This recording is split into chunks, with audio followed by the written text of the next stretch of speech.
Hello, I'm Calvin and today I'm sharing with you my trip to one of Europe's under-the-radar destinations, Riga, Latvia. I will be sharing what we got up to as well as my honest review of the city. After a quick bus from the airport into the city centre, our first stop was some lunch at Riga Central Market. The market is comprised of 5 large pavilions and has a wide range of fresh produce and prepared dishes. I'd highly recommend coming here at least once on a trip to Riga, as it's super affordable and gives a nice taste of what the city had to offer. It was then time to begin exploring the historic centre, which is a UNESCO World Heritage Site. My favourite building is the House of Blackheads, which can be seen here. As you can see, Riga rivals the likes of Prague in terms of beauty and has the advantage of being crowd-free.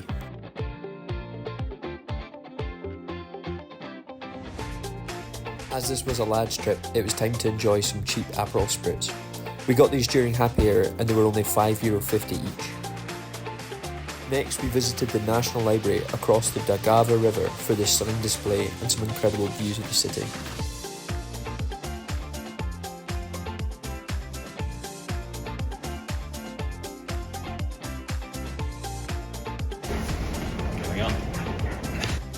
To get there, we hopped on the tram, which made use of our 3-day ticket that only cost €8.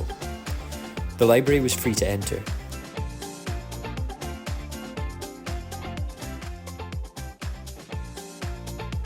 Our flight was super early in the morning, so after food a la pa grabs, it was time for an early night. This was our Airbnb, which I will link in the description. It was very affordable and well situated for public transport.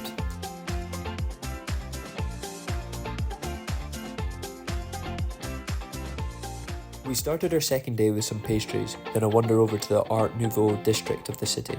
On our way there, we passed the Russian embassy and we were reminded of the region's close links and current views of the ongoing conflict. Although the architecture is stunning, the district only comprises a few streets. As you can see, Riga has too many options for pastries, and so it wasn't long before we stopped again for more.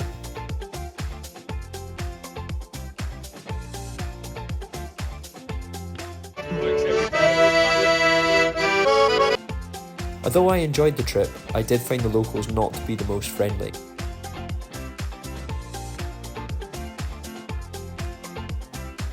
By this point, the sun was out and the beer gardens were looking full, so we decided to join for some sangria.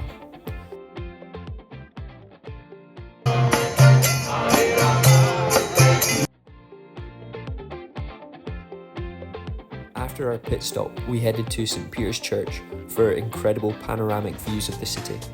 This was probably the highlight of the trip for me, especially as the city had a wonderful orange glow at sunset.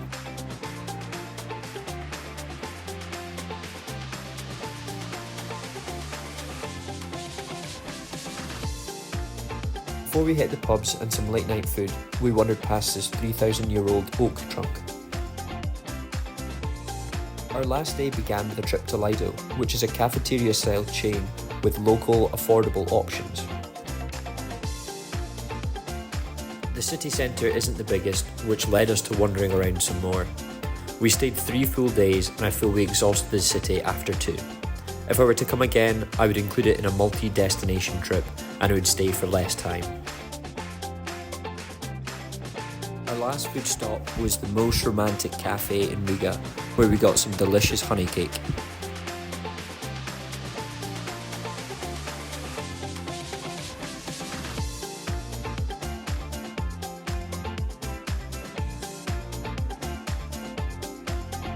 We spent the bulk of the day at a large wooded area in the city called Meze Park. The park had plenty to offer, including these disc golf baskets. On the whole, Riga is a really beautiful Baltic city and a great escape from other busy European capitals. However, the city isn't the biggest and so you don't need long to see the sights. I hope you enjoyed my insight and stay tuned for more travel videos.